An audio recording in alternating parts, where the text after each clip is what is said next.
right. Looks like the button has been pressed. We still have the and it looks like box outline on our monitor. Yeah. But that's just the monitor. Okay. Yeah. Looks like we're up. Looks like we're live. Let me post it to everybody. Our Discord. We got some breaking news too. Sort of breaking. I guess some people have already broke it, but it's still newsworthy or breaking.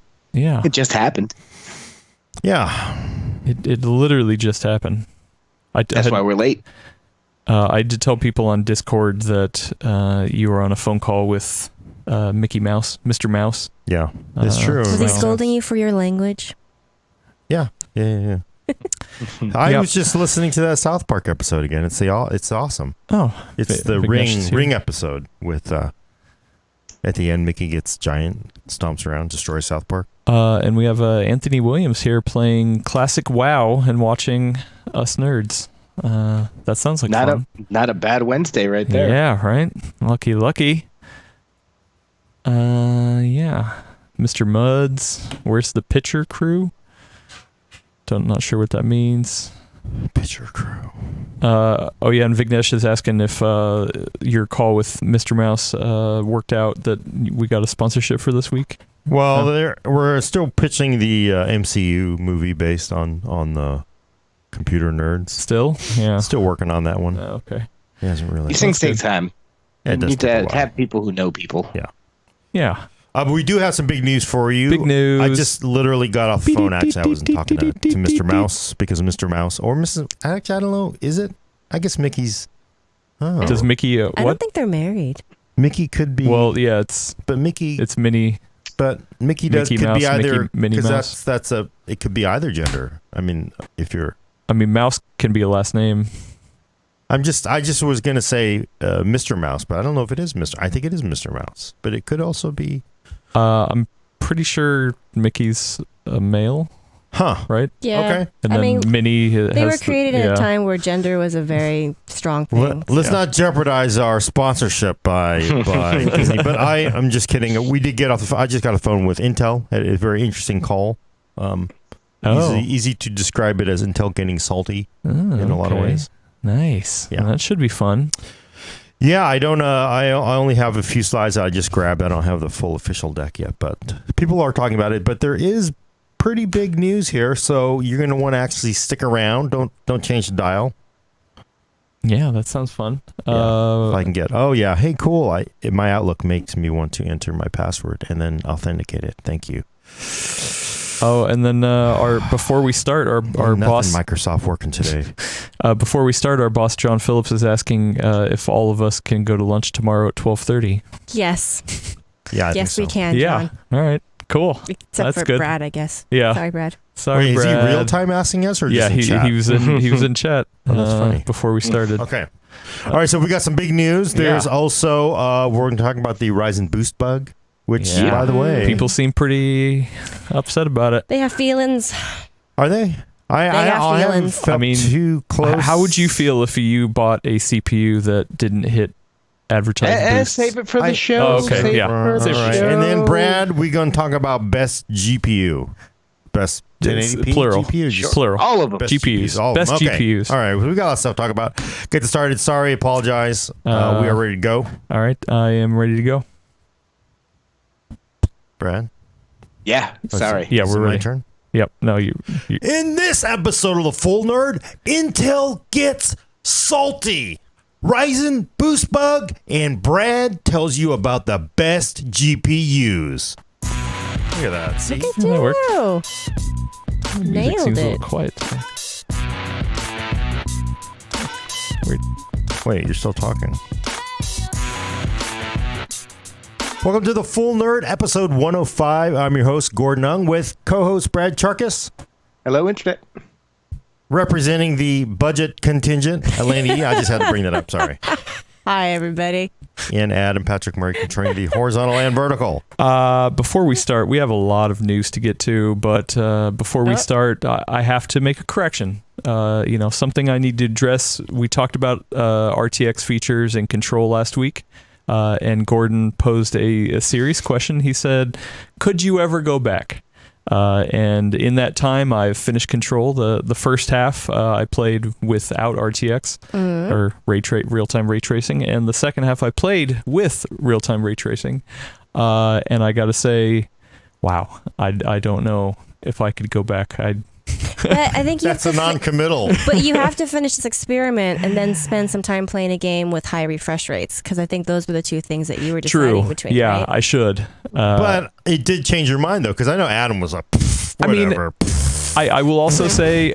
And then now he's like, oh, I don't know. It was, I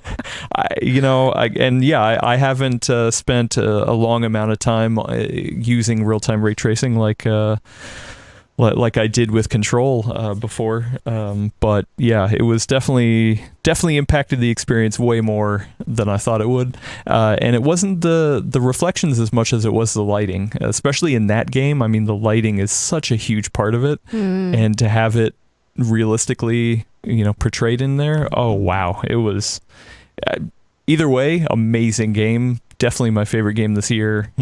You finished the whole game already? Oh yeah Wow. Yeah, and there's still so much more I want to do, but I mean, the one thing that I think is also lost too, because a lot of people are saying, hey, you're only getting 80 with a 2080 Ti, and we're getting 60ish with a 2060 Super. 2060 Super was 55 to 50-ish, yeah. 50ish to 60. A lot of people were like, well, that's not enough frames. I want high frame rate. But it is pointed out that genre of game, it's not like you need 144 frames a second to play that game, right? Yeah, also, and you know what, I will also say, who's at Digital Foundry had an amazing breakdown of the PC version, gave some recommended specs, so that helped. Hardware Unboxed had a nice feature showing the sharpening, whatever the new NVIDIA sharpening was compared to DLSS. So actually I turned off DLSS and used the sharpening instead and played at 1080.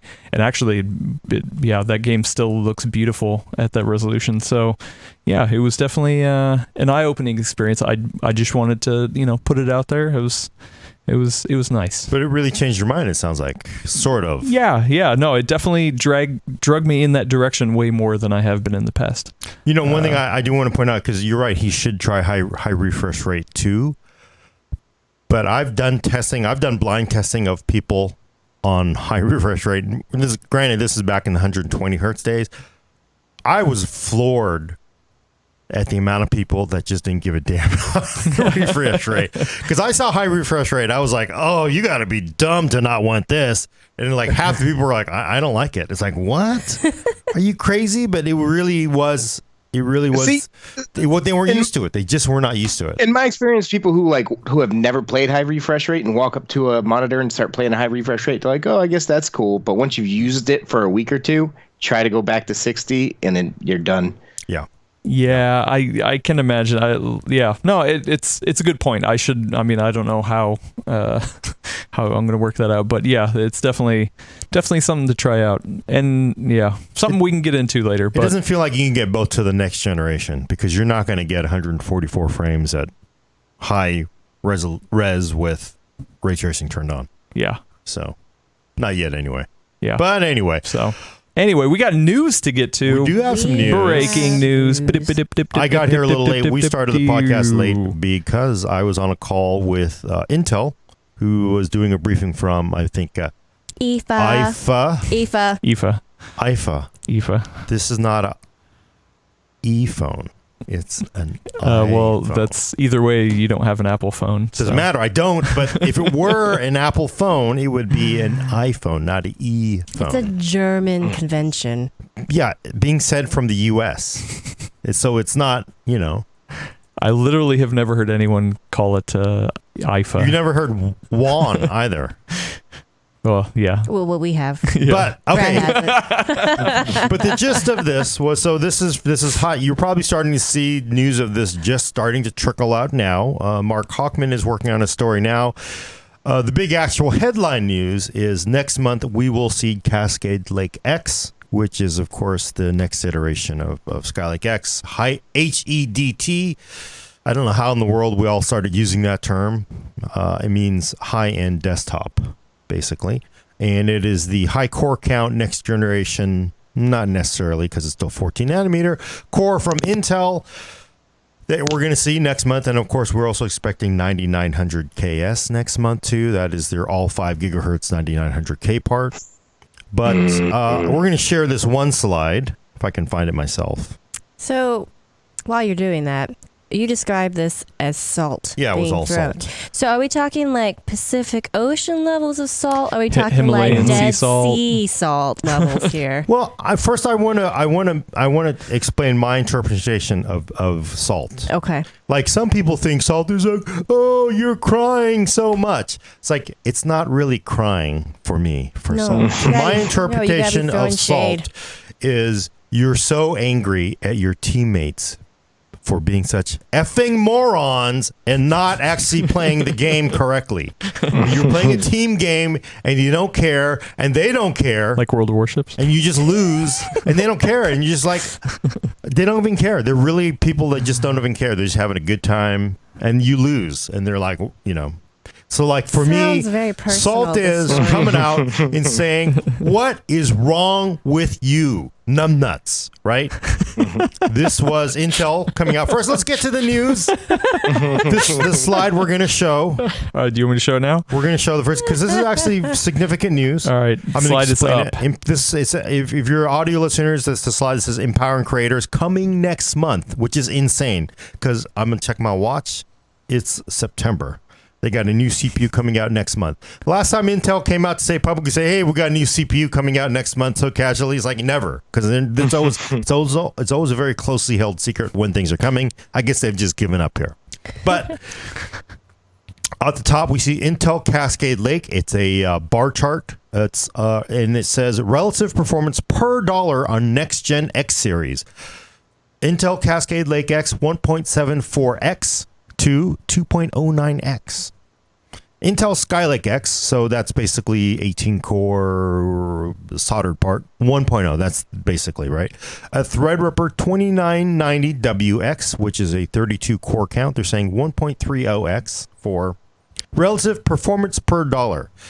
AMD 2970WX, 1.47x, and a 2950X Threadripper, 1.61x. So they're saying this next-gen part is going to offer relative performance per dollar.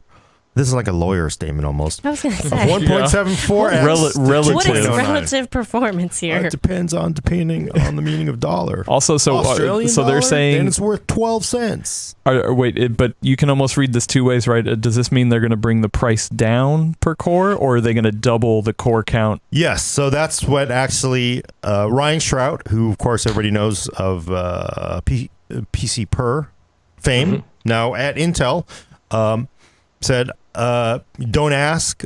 I can't tell you whether this is based, because there's 3 levers you can, we can assume they're going to increase. You could increase core count, you can increase clock speed, or you can cut prices. So those are the 3 levers I can think of. Actually, there is number 4, which is we just made stuff up, right?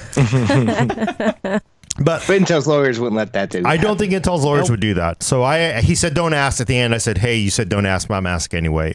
Because one thing this could also indicate is, oh, look at how much more value we offer you on this AI workload, because we have DL Boost and we have AVX 512.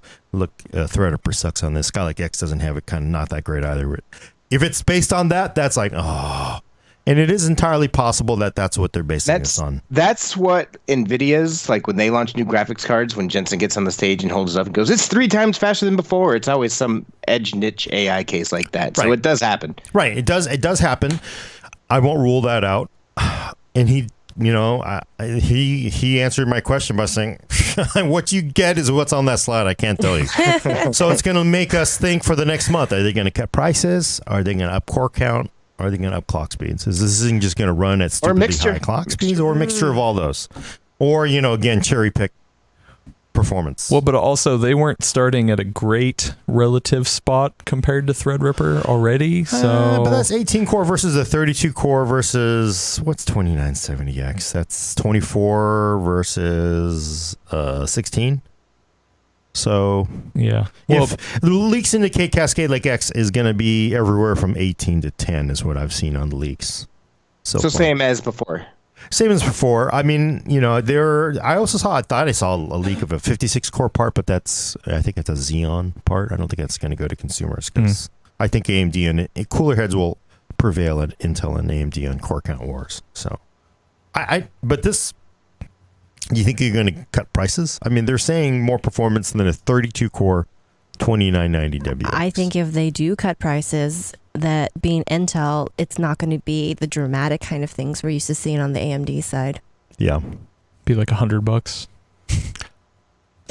No, but that can't. I don't know. It could be anything. It just kind of leads you to the wild imagination of like, well, maybe this thing is like, 15 cores at 4.7 gigahertz. I mean, I would be surprised to see them just suddenly veer dramatically off into the wilds, because they go by a very specific playbook. Yeah. They always trend towards performance over price. They like to tout like, this is what you can do with our part. This is what makes it so much better than our competition. And then they'll maybe throw in a little bit of a price concession just because there's competition out there. But I don't see them dramatically like rolling up their sleeves and wading into the fight with, price. Yeah, that's what I would assume too. But I do think, and this really does get to the content of that call, which was Intel got really salty with everyone. And I don't please mean give examples. Internet. Please. I mean, again, because a lot of people think, just stop your crying. No, really, I'm not crying. I'm just yelling at you for being a dummy or a loser or just terrible. Or uninstall this game, right? I'm pretty sure we all understand salt being throwing shade. Well, okay, so for number one, this is the next slide. Oh, I didn't put this one other slide in there, but Adam can show this one. Wait, why is this not? Which one? Because Slack is just really horrible. Come on, Salt 2. Yeah, 2. Salt 2. He did Salt label. 2. He did label them this way. Salt 1. That was Salt 1. This is Salt 2. Here's Salt 2. So this is theoretically going to be a 14 nanometer part, right? This will be a 14 nanometer part. I think they showed off the Xeon version. They showed it off to me definitely at Computex. It's got the DL boost stuff and all the AVX with 512 goodness. With the way that they're able to push that 9900KS to 5 gigahertz on all 8 cores, man, I wouldn't be surprised if single thread performance and clock speeds are a big part of that number. Yeah, that's it too, right? You're right. Yeah, what if it's single threaded performance, which is not what you buy 18 core part for, but True. If you could get 18 cores at 4.8 gigahertz, though, I mean, there you go. That would be crazy. I don't think that's realistic. But, for all we know, we've just been like storing these things up for the last few months to bust out now for a good win story, right? But on this slide, you want to pop that one up? There we go. This is like, hey, how's it going, everybody? Oh, is there a problem over on AMD land? I'm pretending to be Intel. They weren't like me being this mean or anything, but I'm just like, hey, look at this. They show a headline from Guru 3D I always mess his name up. Hebert. Ryzen 3000. AMD deliberately limited boost behavior in favor of longevity, says ASUS staff. This is quoting story from Guru 3D. And also, there is a story from PCWorld showing that 7.4% lower X264 performance. So they're basically, and if I understand this right, the part of the issue is the clock speeds are coming back a little bit than the original launch clock speeds. Yeah? Seems like that, yeah. That seems like what I'm getting, but this is Intel saying, hey, oh, you got problems there. And then they also pointed this out, which of course made the rounds the other day. We're going to go Salt 3 here. Oh, Salt 3. All right. Give me a second. Getting it up on the screen, folks. Wait, no, I don't have Salt 3. Yeah, Salt 4, sorry. Salt 4, okay. Salt 3 did not post for some reason because I have a wonderful work machine. All right, it's there we crazy go. to see Intel being this straightforward about that. They don't even usually mention AMD. They don't even mention like they used AMD. to say our competitors or whatever. Right. So this is, and it's like, hey, check this out. You know what's great about the 9900K? You can hit a 5 gigahertz turbo. We'll guarantee that in every single CPU. Can you do that? And that basically is like, and they're quoting basically the stuff that came out from Der Bauer. Showing that a lot of these, we're going to talk about this a little bit later, but a lot of these Ryzen parts do not hit their claimed boost scores consistently. So a lot of fancy graphs, a lot of fancy charts. Basically, Yeah, what are these charts showing for the audio people? 3900X is minus 5.6 gigahertz rated single core clocks. 3700X is minus 14.7 hitting rated That's not a single minus. core clocks. That's saying only 5.6%. It's that saying percent.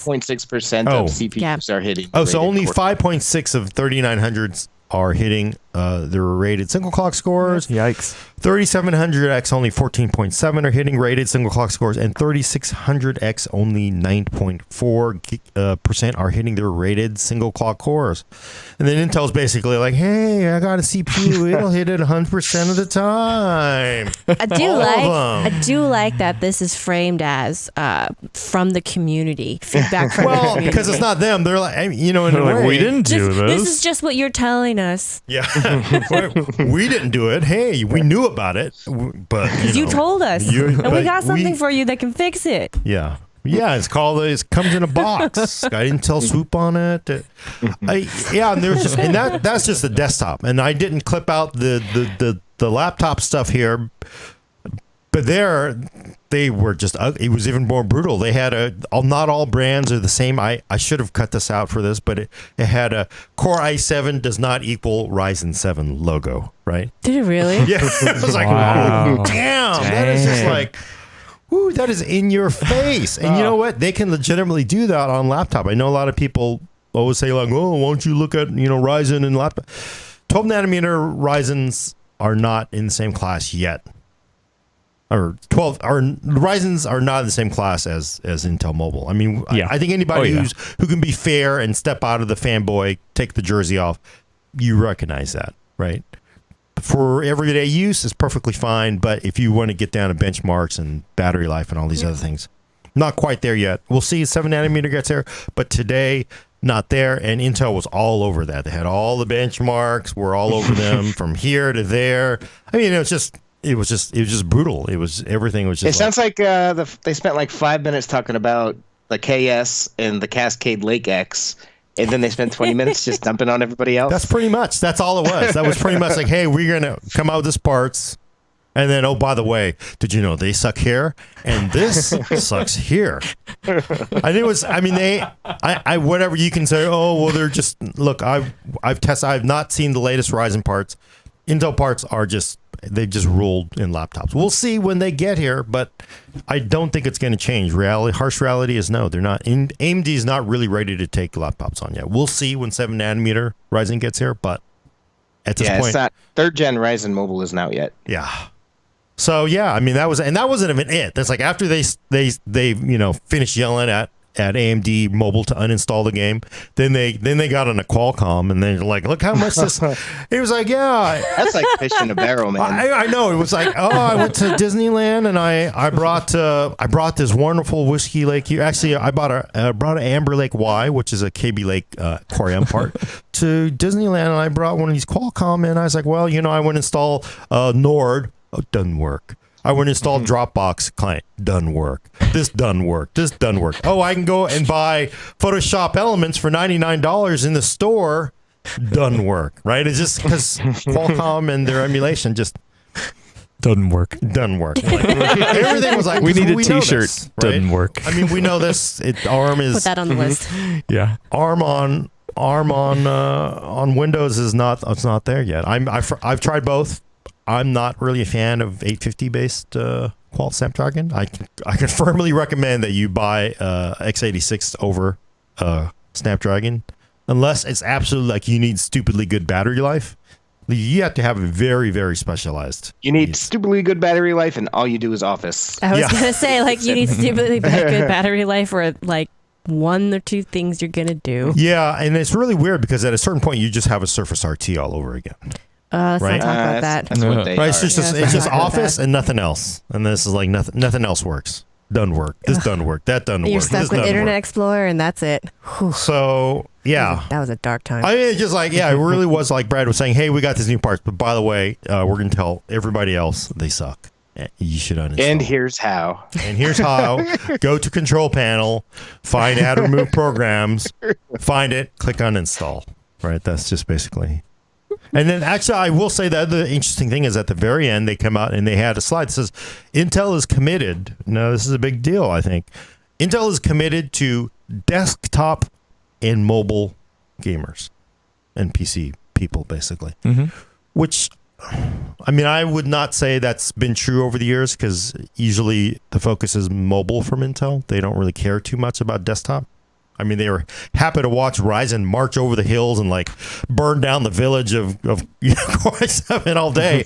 But now suddenly it matters. So I think I think it's sort of this feistiness shows they're now starting to gear up for a fight back against. It's really good to hear after, it's been 5 years of we're not just a PC company. Here, watch us do our drone show. Oh, yeah. It's good to hear that again. Yep. That was not fun times. Yeah, so that's very significant. It's good. And no matter whether you wear an AMD jersey or an Intel jersey, it's good because you need competition for everybody. You just want plus. It's better for everybody. Better prices, better hardware. Yeah. Even among game stores. Yeah.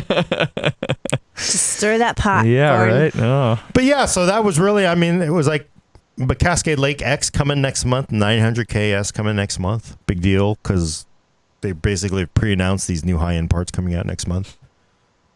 A month before they're here, no details, and they're saying we're going to offer way more performance. I tell you what, though, the 9900KS coming out at this point doesn't fill you with confidence that 10th gen's coming to desktops anytime too soon. Yeah, it definitely feels like a 2021 part at this, right? Could be late 2020. I'm sure they'll have something mid. But realistically, how many people are going to care if they really do get 5 gigs on all cores? In the cast part? It's just another, we're a little bit faster, right? I mean, you gotta keep something going. 900K. No, that's what I mean, though. Like, old. do you think people who are actually buying these parts right now are really going to care that the next gen isn't really coming until, That's true. If you're gonna spend the money on like a 9900K, like $500, like you can say I can get 5 gigahertz out of the box for $510 right now. I'm sure they don't care. But the 900K part was damn near 5 gigahertz all cores anyway, most of the time. So it was so close. But it is a real part. I sort of think the appeal would be, one, people who are just building now, and they don't care. There are legitimately people who have the money, they don't care. They just want the best gaming at 240 hertz, and bam, right? So you got to go for 900K for that. They're going to do 900KS because it's better, and what the hell if it's the same price or a little bit more? You're already paying for a premium part. You don't want to go in to the car dealership and come out with the best Mustang minus 2 features because you're going there to buy the top end, not the top end minus 2 features. I'm just wondering, I'm just musing out loud, like how many people are actually sitting waiting, for the next generation, and like how many people will actually be, satisfied with this kind of, bone being thrown. Yeah, I think there's going to be some people who built in mind with, say, a lower end part, a quad or 6-core part with a 900K upgrade in mind. It's like, well, why don't I just wait a month and get the KS? So that appeals to that. There's also a lot of the pre-built machines. A lot of people who just simply go out and buy, the highest end gaming platform, which arguably is 900K no matter what. I think that's appeal, but no, I would think there's also some people going to say, you know what, I want more core count, so they're going to go. Yeah, that's the reason I'm kind of interested in 10th gen Intel parts coming out, and the fact that I bring this up, that it looks like it's not going to happen if they're putting this out now, because I'm in particular really not happy with the way Core i5 has shaken out recently, with the lack of hyper-threading, and I'm really interested to see what happens next time around. So that's the reason I'm interested in 10th gen. i5 traditionally hasn't had hyper-threading. Are you talking more about the lower-end i7 parts that got it stripped, or? I think Brad is saying how bad it looks. i5 is looking. It was never. They stripped hyper-threading out of like everything aside from Core i9. They did. It is Core i7 I was thinking of. Oh, you're thinking of i7? Like it's the exact opposite of what AMD is doing. AMD's like, yeah, we can put hyper-threading on everything, and Intel's like, in response, we'll take it off of everything. Yeah, I would think they would have to look at their their marketing strategy, because that really is, if they'd given some of those lower end parts hyperthreading, then you wouldn't buy i7. So I understood why they do it, but then they started falling behind the performance curve, thread count curve against Ryzen. They really couldn't respond by just simply, we're going to give you hyperthreading. Well, the crazy thing is that's what the story is on desktop, but on laptop, same. I mean, right now, i5 is a what? It's a quad part with hyperthreading. No, it's 6. There was on the H parts, it's 6 core with hyperthreading versus a quad part with hyperthreading. Yeah, i5 has HT. Yeah, I forget 9300H. Excuse me. But on the U parts is where it doesn't matter, because the i7 and i5, it's just core clock. It's just a clock difference, because the i5 gives you hyperthreading, the i7 gives you hyperthreading on the low power parts. So who can understand it? But I mean, it is based They're on completely different worlds. It's a different world because there's no competition there. So yeah, I agree that I don't know if 10th gen's going to make that much of a difference, though. I mean, I guess they have to see. I don't think it's coming to desktop anytime soon with this getting released right now. Yeah, I mean, nobody really understands the strategy right now. I think, especially on 10th gen mobile, it's pretty confusing at this point. Especially chat's waiting. They don't care too much about the process size. They just want to know performance. See how it all shakes out. So yeah, but that was interesting. I've never heard so much yelling at everybody in the chat log as this call this morning. They weren't yelling. That was me yelling. yeah. There's definitely a lot of shade thrown basically at their competitors, Qualcomm, AMD. I love it. Great. Where's the beef for the modern era? Yeah. Well, something where a lot of other shade is being thrown is in AMD's direction. We have some news around that, right? Yeah. Brad knows. So yeah, I do know. So there's been an issue since AMD's Ryzen 3000 processors came out. Before we get into this, going to preface it with Gordon reviewed these parts. Lots of people have reviewed these parts. They're great. This is like a technical thing, but it's still something people need to be aware of because it does affect performance. But don't lose sight of the fact that these are still great parts, which I think is important to start off with. But anyway, since Ryzen 3000 CPUs came out, people haven't been able to get them to overclock very well. So there's been various investigations into it. Tom's Hardware found that the way that AMD's bidding these things, you're basically guaranteed the, boost speed. I forget, that's the name that AMD calls it, the boost speed. But the boost speed on one core, and the rest not so guaranteed. They kind of bid them. It's kind of different from what things have gone before. So anyway, noted overclocker Der Bauer just did a survey, and he asked over 3,000 different people with Ryzen 3000 CPUs to, set it up a certain way and go run a single-threaded run of Cinebench, and then record the maximum highest boost rating. And as it turns out, quite a lot of Ryzen 3000 CPUs can't hit their rated maximum boost speed. They don't come very far below, but they do come below. For example, according to Der Bauer's charts, the Ryzen 7 3600, only 49.8% of those hit their boost clock rating. And as you move up the stack, as Intel just pointed out, that percentage drops dramatically. With the high-end 3900X, only 5% of processors actually hitting their rated boost clock, which is clearly an issue, right? Like if you're buying this, it's advertised for whatever 4.9 gigahertz or whatever it is. You expect to hit 4.9 gigahertz at least sometimes.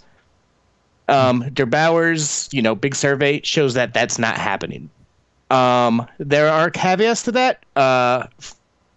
The Ryzen 3000 CPUs rely greatly on new Windows scheduler updates and the newest version of Windows and new firmware revisions that basically assign high-speed tasks to the most performant core.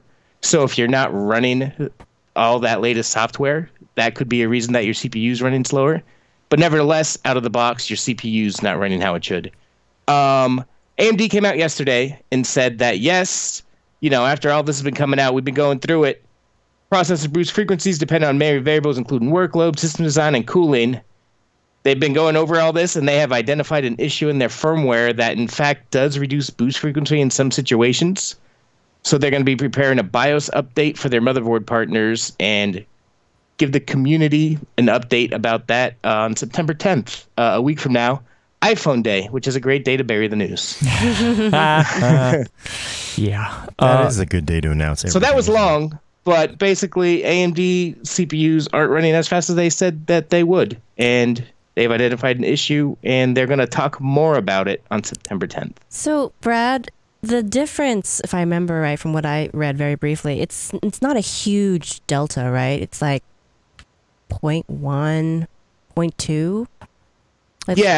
I'm looking at Extreme Tech's write-up of Der Bauer's video right now because it's a lot easier to scan words than video while you're talking on a video. And according to Extreme Tech, the majority of 3700X CPUs can hit 4.375 gigahertz, but can't quite make it up to 4.4.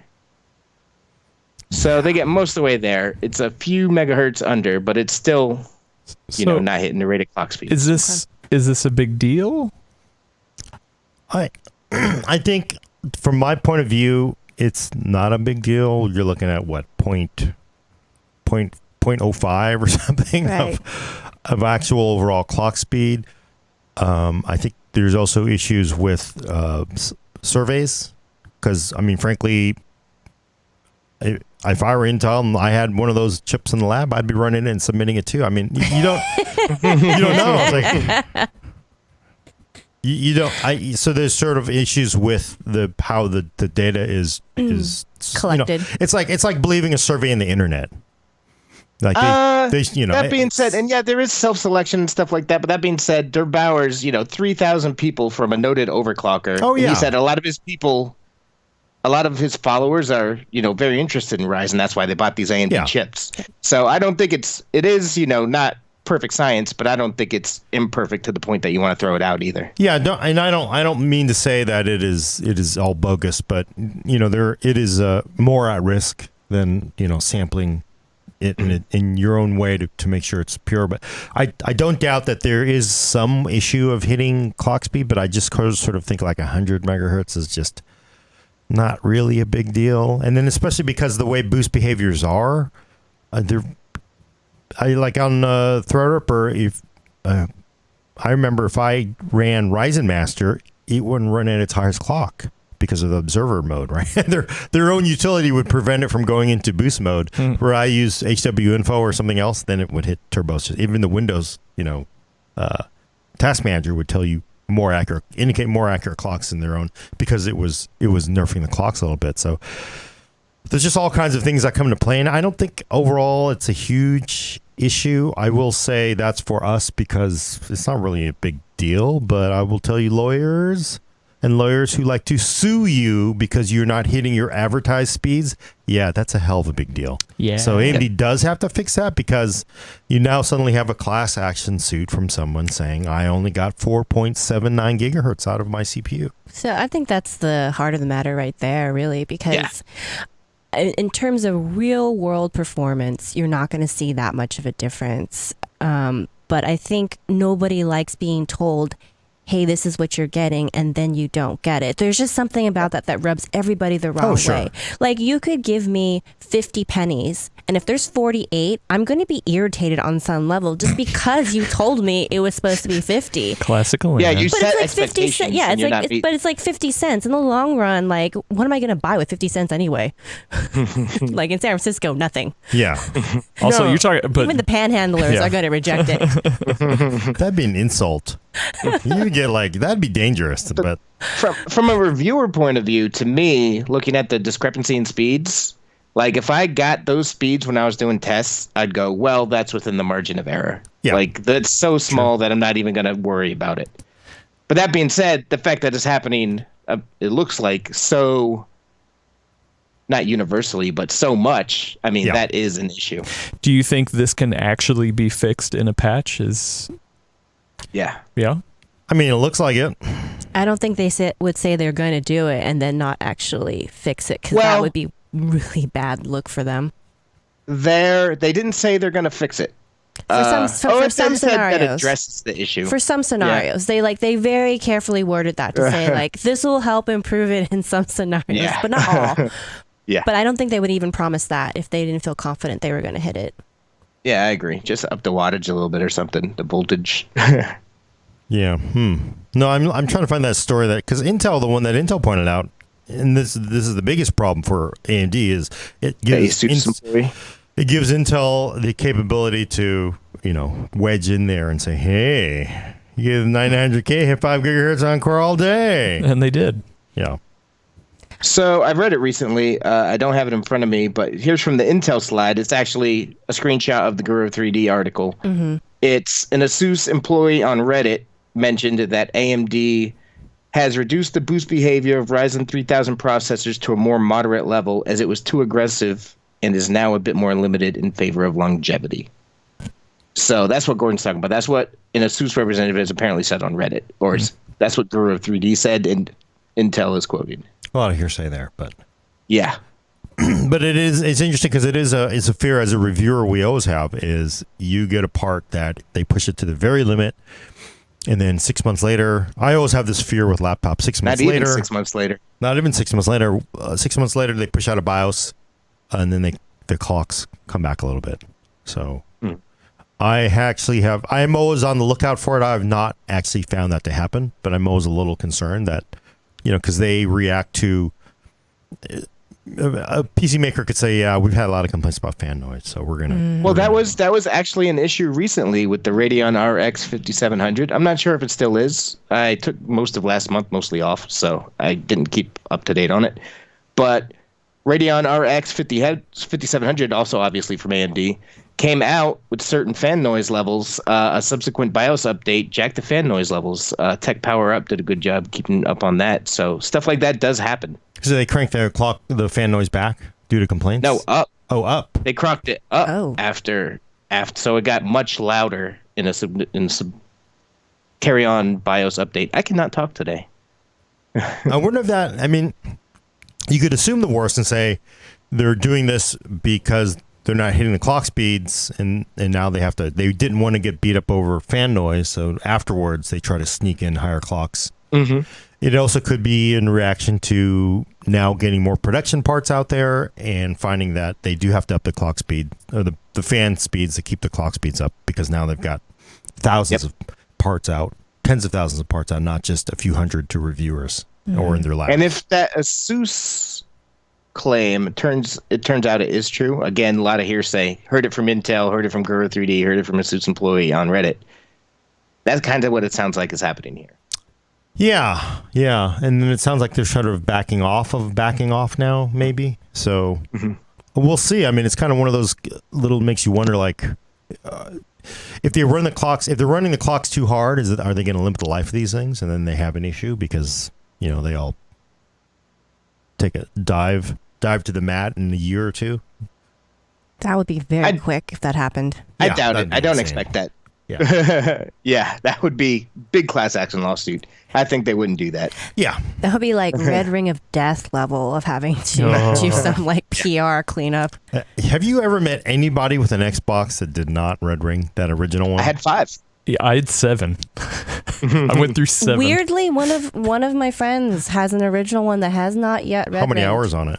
I don't think he put a lot on them. See, that's also, did they keep it in a fridge while it was running? No, I think he just didn't play as much. That's why. Because I was shocked too. Because I think by that point he already had it for like 6 or 7 years. Yeah, and I think it's just not surprised. any.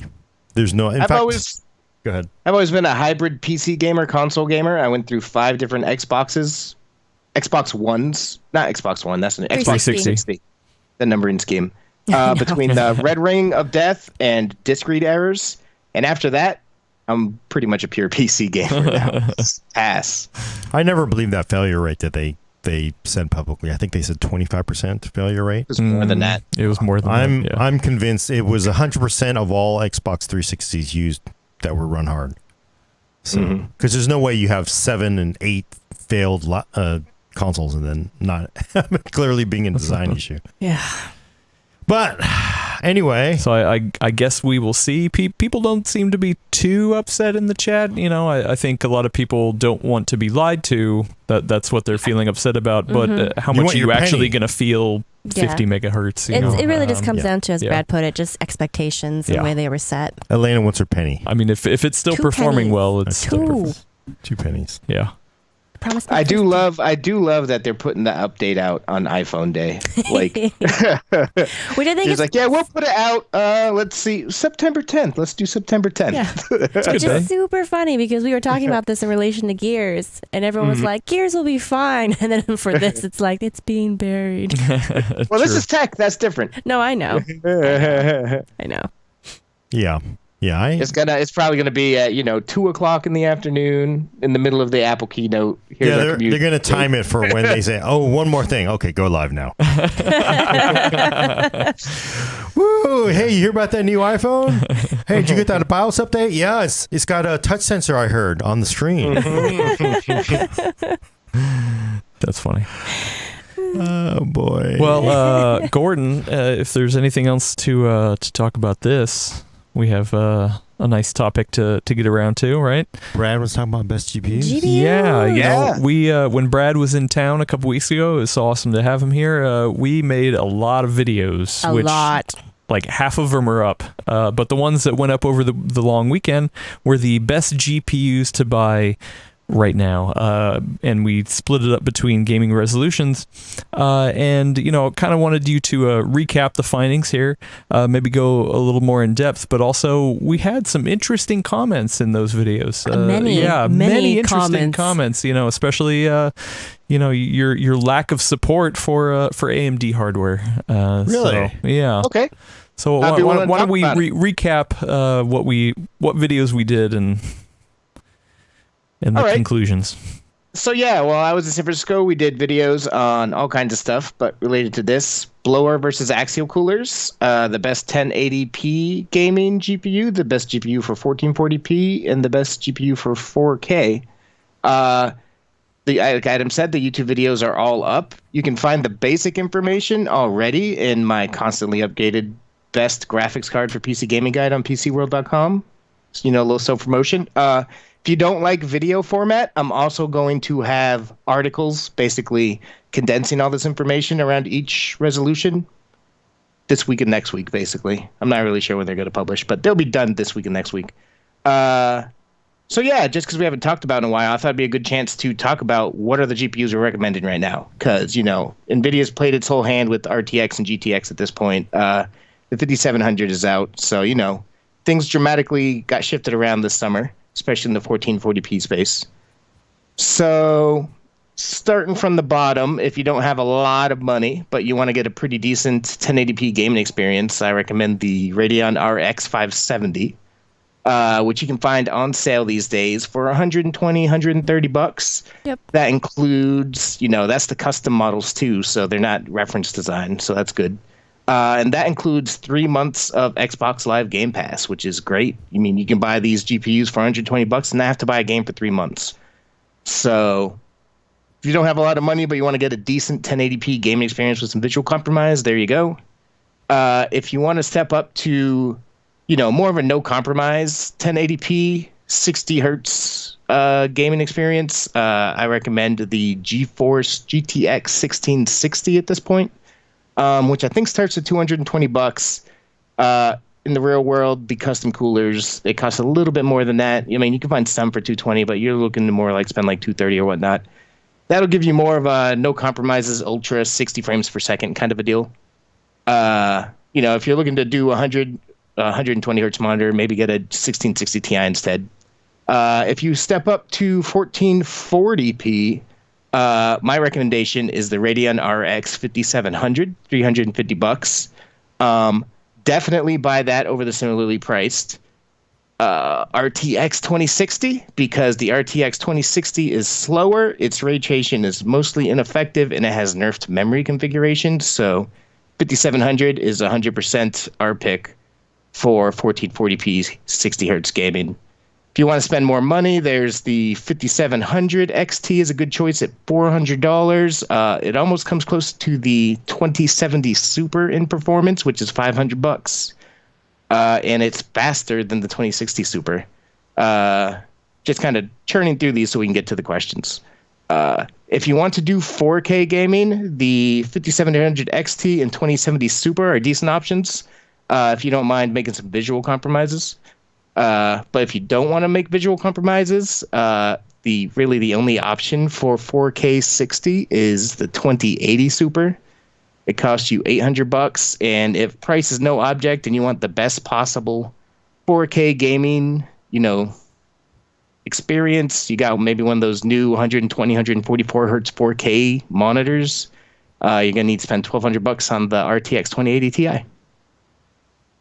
I feel like this episode is full of monologues from me.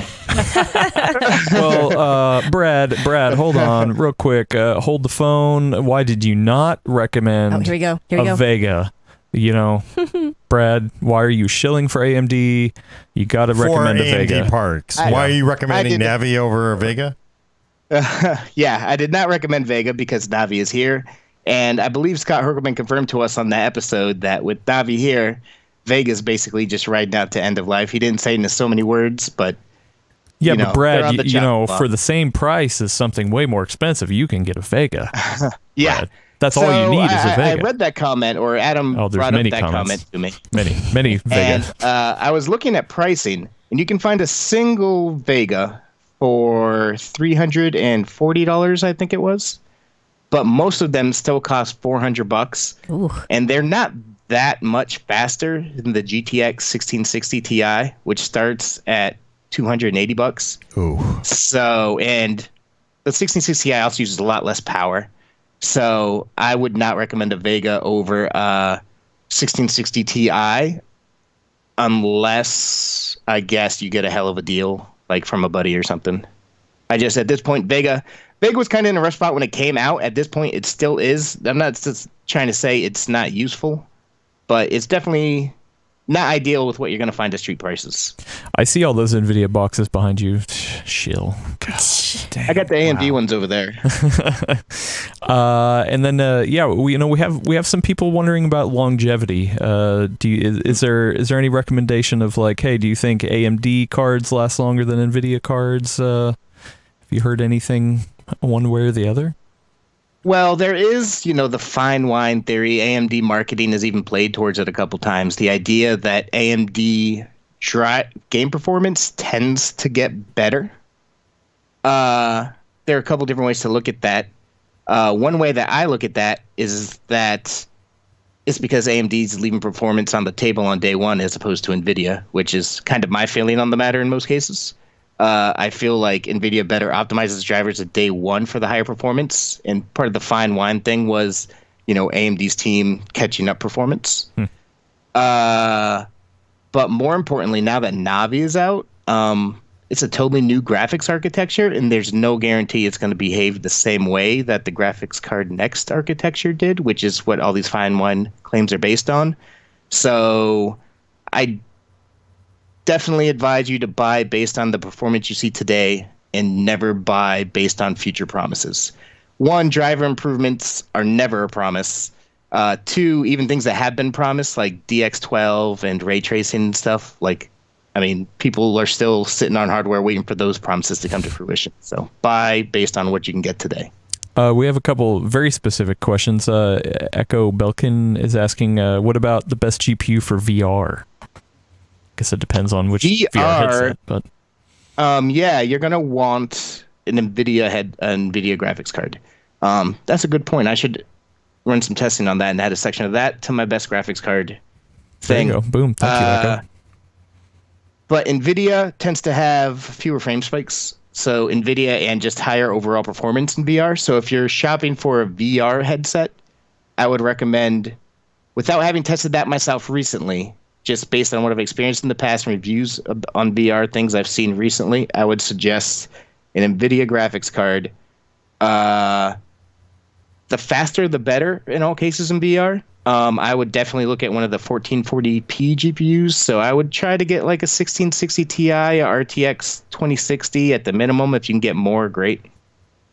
Okay. But I have not tested VR in like a year personally. So that's just me explaining my view of the situation. Right. And also, side note, back to the fine wine thing, friend of the show, Hard OCP TV, Kyle, says fine wine was debunked for the most part. Yeah. So, yeah. Can confirm. And then people, they're talking about upgrade paths. There's still some people on 10 series, even a good number of people on 9 series, trying to figure out when the best time is to upgrade. Maybe this is something Elena can help out with.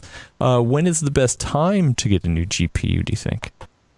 Can I give a basic rule of thumb first? Sure. Before we get into things like that? Wait 2 hardware generations. Like if you're on a 10 series, sit on it, wait for RTX 30 series or whatever. I don't even know. The next one. Wait on the next one. Wait 2 generations is the typical answer. In terms of timing, speaking for U.S. residents, I'm not sure about worldwide, but I am a big fan of waiting, if you can, for Black Friday, just because you can usually get a good price plus some kind of bundle. So you'll see these year round as well. So if your timing is good, you don't necessarily have to wait for Black Friday, but if you want like a guarantee that you're going to get a good price, then Black Friday you'll get some kind of hefty discount, oftentimes with like a mail-in rebate. But you'll also get like 2 or 3 free games. I mean, like right now they're doing the like Microsoft Game Pass promotion. That's a little unusual. More often than not, you get like a discrete set of games. Which is a damn good deal. I mean, that's a great deal. If you have a lot of free time, 3 months of unlimited games is pretty good. Mm-hmm. And the thing is, like during year round, you don't typically see as many sales on the newer cards. You're more likely to see them during something like Black Friday or even Prime Day now. Okay. Yeah. Worldwide residents, I just don't know what things are like in your countries. I had an interesting comment on one of the videos. I can't remember which one, but somebody had mentioned that they were running some sort of frame counter overlay. I think it might have been Afterburner, and it was reporting a number higher than the refresh rate on their monitor. I think they had like 144 hertz monitor, but they were getting like 200 or something. Mm-hmm. And they were like, "Wait, hold on, I'm not seeing those extra frames." Nope. Yeah, so maybe can explain that maybe some people are overpaying for a GPU. Yeah, well, you always want some sort of overhead baked into your GPU purchase. Like if you buy a 1080p graphics card today, you don't want it to be exactly 60 hertz. Like the 1660 that I recommended is going to give you more than 60 frames per second in gaming, so it has some future proofing built in.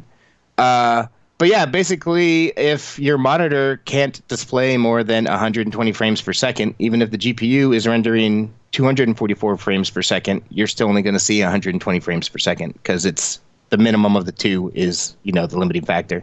And that's where you start seeing screen tearing and stuff like that come into effect when they get radically desynchronized like that.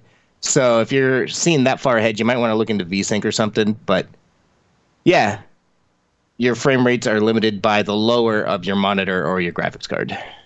Yeah, that's interesting. And then Alejandro wants to ask Elena a question. Do you work for PCWorld or PC US Lower 48? When talking about pricing. Well, it counts Alaska. Alaska and Hawaii are included. Yeah. Well, no, I bet import to Hawaii is expensive, right? Why would it be? Well, I'm sure everything is shipped. Yeah. But, I mean, the shipping is different than the actual pricing, though. Don't they just drop it off, though, on the way from Taipei to just kind of like just throw it over? All the way over. They pull the bing, and then they just meet somebody at the dock and hand them like 50 cards, and then the doors close and they take off again. I would just think they just drop it from the air. Yeah. Well, they're shipping, so yeah. Just put it in a little dinghy. I bet computer parts are just, they must be it can't be that bad in Alaska. I mean, Anchorage is pretty good size. I feel like Alaska and Hawaii are going to get the same prices as the rest of the U.S. It's just the shipping to them is going to cost more. That's all. Ooh, I wonder if Amazon Prime. Which is not the same as like worldwide pricing where like AMD can be dramatically more expensive or, NVIDIA can be dramatically more expensive. Like they're not going to see those kind of spikes. And sometimes even they're lower than us. Because I remember when there was a point where people were saying this is crazy because Vegas are so cheap. You're like, where? Because everywhere I'm seeing them, they're like $450, and overseas it was like $350 or something. Yeah, I think one of the most interesting parts of my trip to Japan was just going into like Yodobashi or Big Camera and just seeing like the prices on components. Were you shocked or were you? I mean, I wasn't shocked because I knew it's a different market. It's just kind of, fascinating to see. I was shocked in Taipei, I have to say. Really? Yeah, because I was like, I'm going to go to Taipei or this is going to be hella cheap. But what? Like, this is the same price for the CPU as the store across the street. It doesn't make any sense, right? I could just buy it across the street and then not have to deal with it. It's not manufactured there. It's designed there, but it's not manufactured there. You just sort of figure you're not going to, you may pay whatever, $20 for a Blu-ray here, and then overseas in a different market, it might be $5 or $10 because it's a different region locked. That's true. CPUs, I just was really, really shocked because they're not region locked though. I know. I was just shocked because where's my deal? There was no deal on GPUs or CPUs or RAM or SSDs, nothing. What I would be super interested in seeing is how much they cost in China. Because like that's where it's manufactured. So the supply chain is, I don't think it would be either, but that's still fascinating to me because the supply chain literally, like it's right there. Yeah. Like it doesn't have to go far at all. You would hope so. Yeah. All right, back to the question. Mr. Punisher 77 says, what GPU would you recommend for 4K editing? I think they mean video editing. Yeah. Maybe if you can clarify in there, but if you're speaking of video editing, you don't really need to shell out a ton.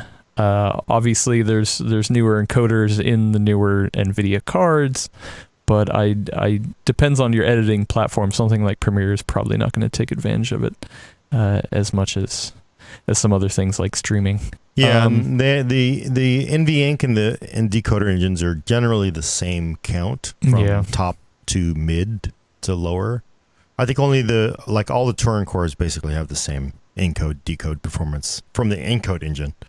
I guess if you're using something where it's actually using the CUDA cores, it would make a difference then. Yeah, go for more. They are clarifying video, and I think the better question, and one I usually ask myself, is like on my PC, sure, I edit video, but I also game, so I think gaming is going to be the limiting factor. Whatever you get for gaming is going to be damn well enough for video editing. So. Also, Aquatic is asking, when is the next generation of NVIDIA GPUs coming out? If I knew that, I would place a bet in Vegas. Since they just refreshed all the super options and basically refreshed the whole middle of their lineup, basically the entire RTX lineup, I would not expect them this year. I wouldn't be surprised if they start getting teased around CES or GDC, but it's going to depend on what AMD is capable of with the RDNA architecture and what they release to fight NVIDIA's higher end options, I think. Okay. Do we know when the next gen AMD cards are coming out? At this point, we have no idea when anything's coming out. All we know that is RX 5700 and 5700 XT came out on 7 nanometer with the new RDNA technology. Huge step forward for AMD's underlying process stuff. With the prices that we're seeing on the Radeon RX 570 and 580, I would expect to see a lower end version first. But Lisa Su has promised higher end things are coming. So, but no details on any of that. I think I wouldn't be surprised if NVIDIA has stuff drawn up already, and they will drop them if AMD drops something that spanks the 2080 Ti. But if not, I would expect NVIDIA to hold pat for the rest of this year at least. When are the new consoles coming out? New consoles are slated for holiday 2020. Oh, because I was gonna just kind of make a wild random guess of when we'll see 3000 series. I was thinking Computex kind of makes sense, but Computex would be fun. It does feel like maybe they push it later in the year. Plus, there's so many different variables going on with new consoles, new AMD parts, Intel parts coming out, political ramifications in the U.S. So I think it feels like later next year, right? It feels like fall would be a good time to launch. That would be a long time after the RTX series launch. But yeah, it would work. They just refreshed the supers. It depends. I don't know. I guess it'll depend on how fast they can make. If they can release something that makes ray tracing perform much better, I think they would accelerate that to get faster performing ray trace parts out faster. True. But fall, I wouldn't be surprised. You got to. NVIDIA doesn't ever mention AMD out loud, just like we were saying Intel did not used to. But they do very much tie their product launches to AMD's product launches just to spite them. You got to remember the GTX 1080 Ti. Is that the one that it was? Took forever to come out. Yeah, it took forever to come out. We thought it was going to come out at CES, and then we thought it was going to come out in GDC. And it ended up coming out like right at E3 because it took Vega 64 so long to ship. They were just waiting to spoil Vega 64. So, there's no point. You might as well milk the previous product lines for all you can till the end. Although with that, I mean, with Pascal parts, they just simply launched anyway. They couldn't even wait, right? They had to just just got to do it. We can't wait forever, right? It feels like they ended up just launching the 1080 Ti. In May, I think it was. It was like, we're not waiting for Vega anymore. Y'all can wait for Vega. But if you think of for NVIDIA, there's so many parades to rain on. You can rain AMD's parade. They could try anyway. We don't know if it will. They could try to rain on Intel's parade. They could try to rain on consoles parade. Mm-hmm. So there's just so many sort of strategic things to make their competitors look dumb. I think it's kind of that's always that one component, right? I'm real interested to see what the next gen does look like because AMD has very interesting stuff going on with RDNA and Navi.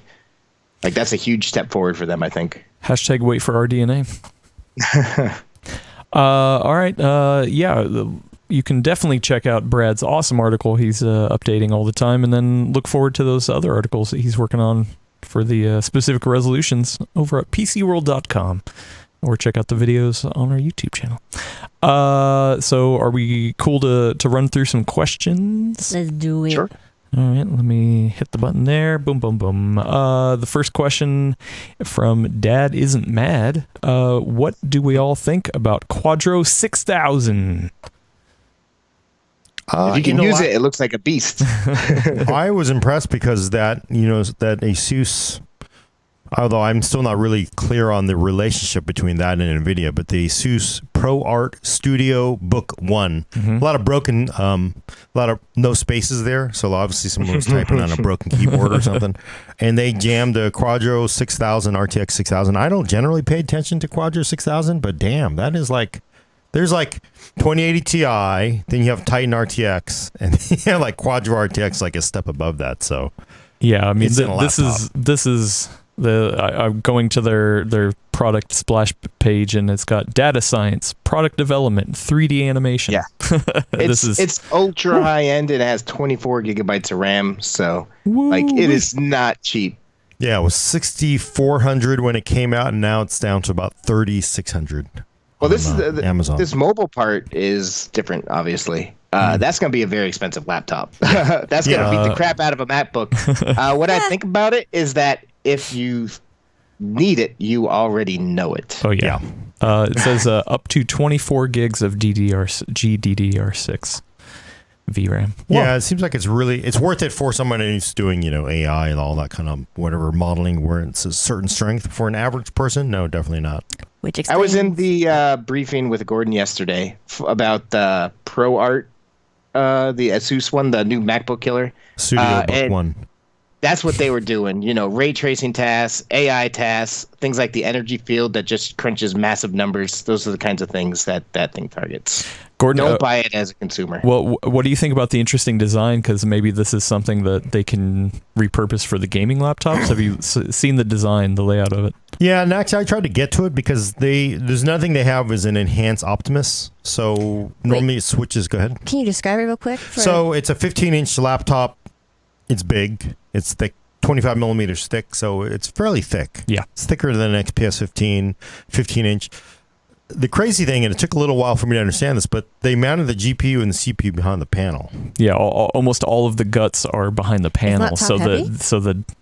Well, the rest of it makes up for it. Yeah, okay. And also all the ports. Interesting enough, all the ports are up there too, like the USB-C ports. Yeah, are up on the panel, almost kind of like a Surface or the Asus motherboard, but with like a permanent keyboard attached to it almost. Okay. And they also has the lid when you open it up is like the original ROG Zephyrus, where it tilts up a little bit for venting. Mm-hmm. So the back opens up a little bit for venting when you're running it. Yeah, they have an interesting breakdown where it's like all of the heat is coming on the side, or all of the air is coming in on the sides and the bottoms, and then being blown out of the top. So the top of the monitor is what's going to be heating up. So yeah, and it uses the Putting that monitor fan technology in the G-Sync HDR panels to good work, I guess, in laptops. Yes. I wonder if it helps keep it cool, because I was thinking, because, a lot of panels get warm from the LEDs, kind of just creating heat. Oh, yeah. It might actually help. But NVIDIA said they actually created the NVIDIA ACE reference cooling system for it. And it's basically titanium vapor chambers. Yeah. Sure. I don't know why, but yeah, they look giant. The vapor chambers and the fins and everything look huge. And I'm not really sure why, because, titanium isn't known to be stupidly good heat conductor, but I guess I was kind of thinking, well, maybe. So they say they did it mostly for weight, and what I'm thinking is, part of it's copper, but maybe the fins are all titanium, so they can do a crap load more fins to dissipate the heat out without making the thing, so like if you tilted the screen back, it fell back, right? And I think maybe if they went with copper, it would just be too heavy. Or it would just take up too much space. But by going with titanium, even though it might be a little worse, they can just spread it out. And then maybe they're so thin, because they are protected at least by the panel and back. Maybe they're so thin they can just have way more fins, which makes up for it. I'm sure they did their homework on that. But it's a really unusual design on it. And then, of course, it's got a badass 4K, 120 hertz, 97 DCI P3 panel and all that. It's clearly made for... This is $8,000 laptop workstation kind of thing. Yes. I think it's going to be more than that, would be my guess. I would think so too. But, and the thing is, of course, it's like Quadro RTX, which has more RT cores, more tensor cores than a 2080 Ti in a 15.6-inch laptop. And say, well, when are we going to see this in a gaming laptop? And they're like, we can't talk about that. But it feels to me like I'd always heard rumors for the last few years of NVIDIA wanting to do a 1080 Ti laptop. Remember, that never actually happened. Mm-hmm. Yep. I kind of wonder if they think they may do that now. Maybe they're going to do because you've not had a TI version in laptops, and so now mobile has very much suffered. Maybe in the 9 series we got pretty close from mobile and desktop to the top end part, but with the 10 series and 20 series, the desktop part got a lot faster than the mobile part, and I'm thinking maybe that'll go into a gaming laptop later. Maybe, CES, kind of maybe. It kind of makes sense, Yeah, we'll see. Mm-hmm. But yeah, this is going to be hell of expensive and not cheap, right? So Renee's asking when they can expect a review of the Leonly 011 Dynamic XL case. Elena, are we going to look at that? Are we going to tear that down? I don't have it on my list of things to get in. I can definitely look into it. That's like the super massive one, right? Like that's the new one where you can do like the dual systems. I think it's like they took that one and then just made it bigger somehow. I think sometimes the press releases start to blur together for me. Yeah. Okay. We're not actually doing reviews though. So if we do get it in, what we do is we unbox it and then we just kind of take it apart to see how it all fits together. Yeah. Yep. So which is honestly, I think, very valuable for cases. Being able to see someone who has seen a lot of cases, just open the box and go through it all and say, "Here, you can see for yourself what I'm looking at. Here's my impressions of it." I find that useful. Yeah. Well, I don't have that much experience yet, but I'm building it. So Jeffrey had a question earlier. When I'm gaming, excuse me, I always turn off motion blur and VSync. Should I be doing this? I read it somewhere, so decided to try it. Not exactly sure what it's doing. VSync is designed to combat tearing and stuttering and more closely align the frame rate output with the monitor output. So it will drop your performance levels in most cases. Latency will be worse too with VSync on, right? Yeah, latency could also be worse. So with VSync, it's highly variable. I would recommend trying with it on and off, whatever feels better, play with it. Motion blur is 100% subjective. Do you like it? Leave it on. Do you hate it? I hate it. I always turn it off. Well, also, somebody, I think it was on our Discord. You should get on the Fulner Discord. It's a great place. Was talking about not using VSync in game and turning on fast sync in the NVIDIA control panel. I tried it. But I didn't I was still getting like screen tearing. So, well, but I don't. Fast sync is like above VSync. Like VSync, fast sync is for when you're playing an extremely fast game. If you're playing CS:GO on a 2080 Ti and getting 300 frames, but you're playing on a 120 frame monitor kind of deal, that's 120 hertz monitor. That's what fast sync is for. It's not quite the same thing as VSync. It's supplementary. They're two different technologies. Interesting. But I do think sort of most people don't have exotic panels. They're still playing 60 hertz. I think it might be worth also thinking about if you're playing CSGO and you've got a fast enough GPU, turn VSync off because you want to go for that latency because you're such a badass gamer, right? But if you're playing another game or Control where you're really sort of bathing in the visual beauty of the game, then turn VSync on, not have the tearing.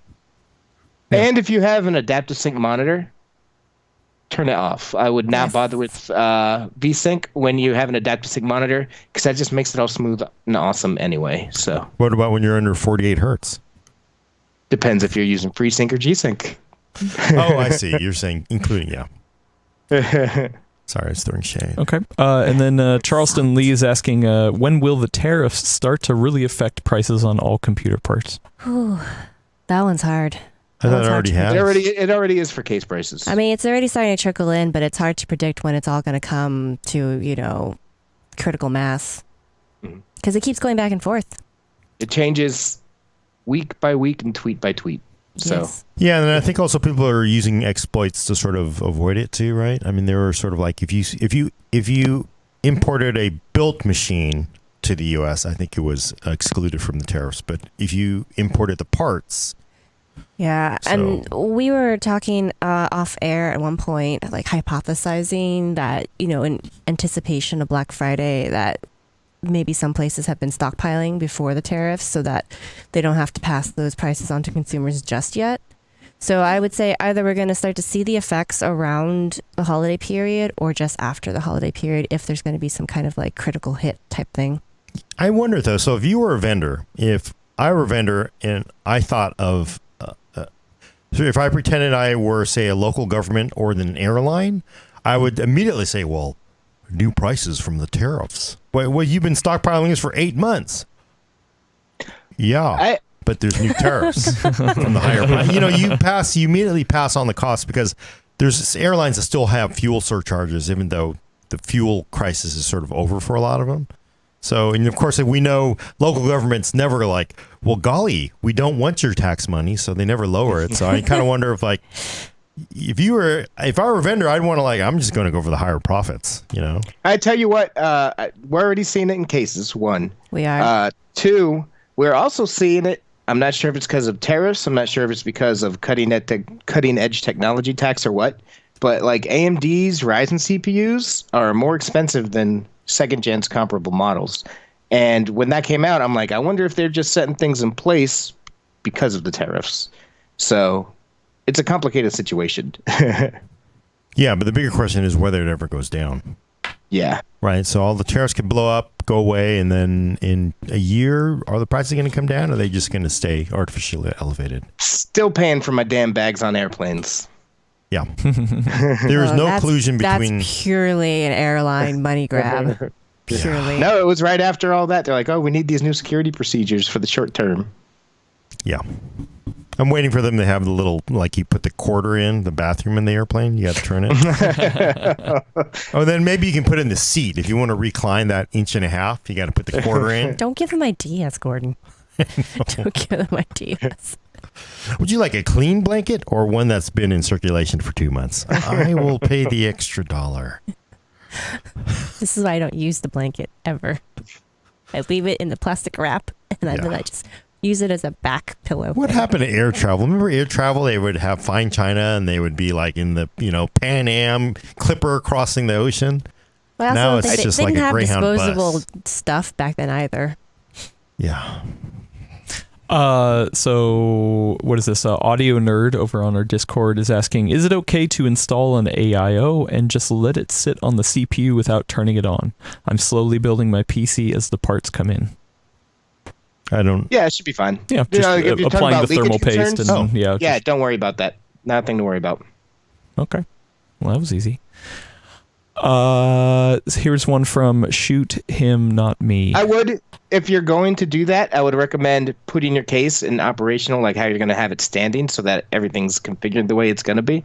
So it's not just all bent and crooked and weird. I don't know if that makes a difference, but that's what I would do if I was in that situation.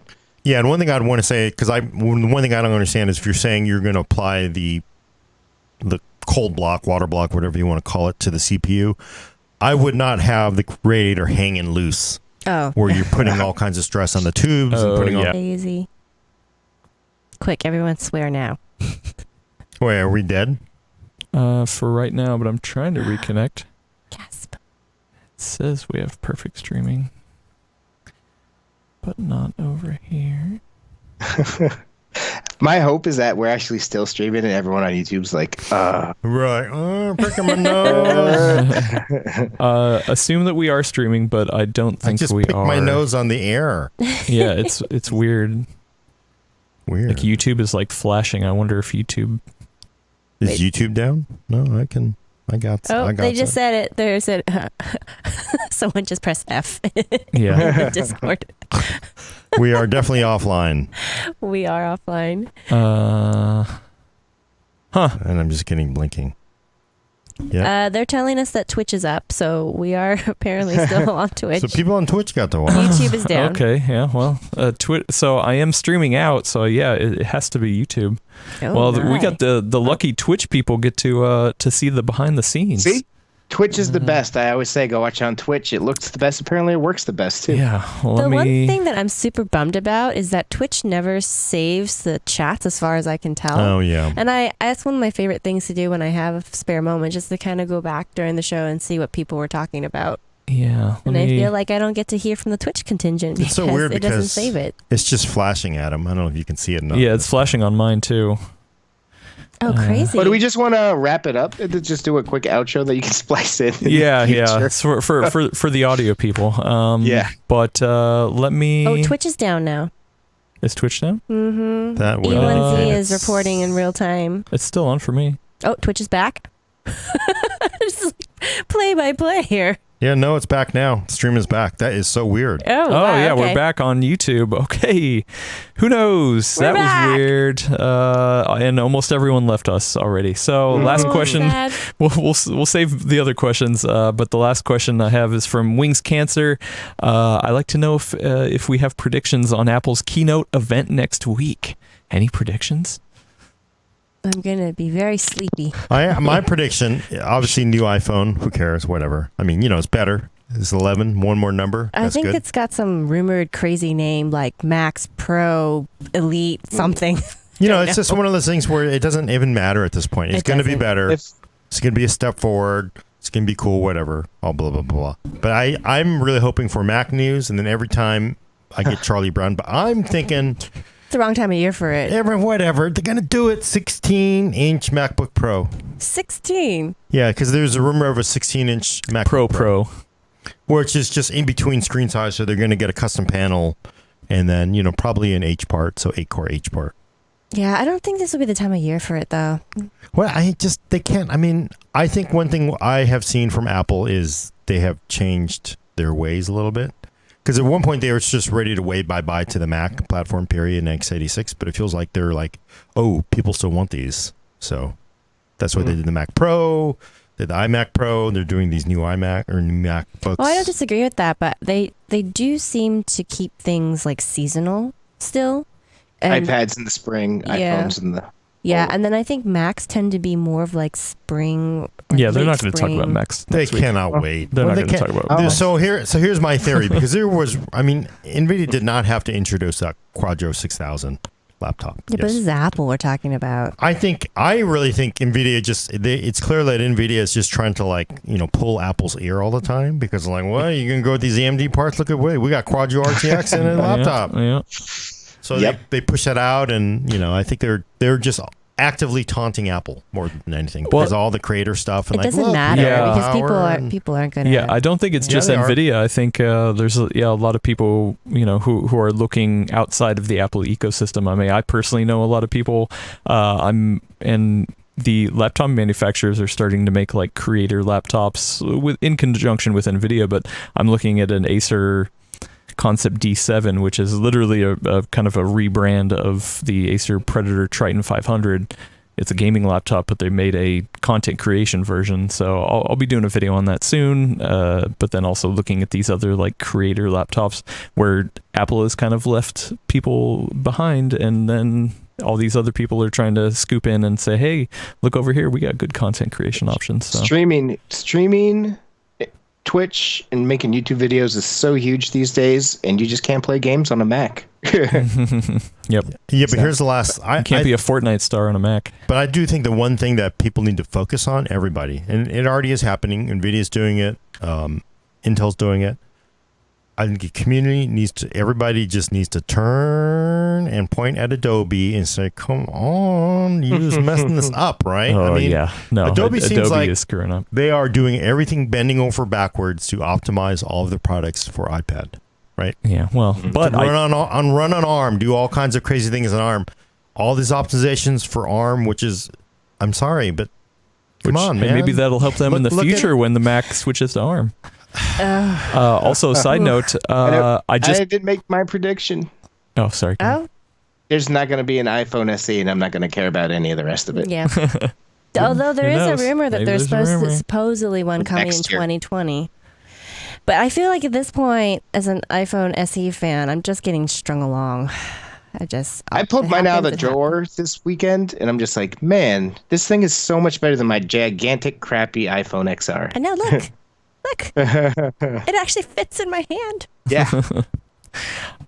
Also, side note, this morning I got a new NVIDIA Studio driver that has support for Lightroom. So I want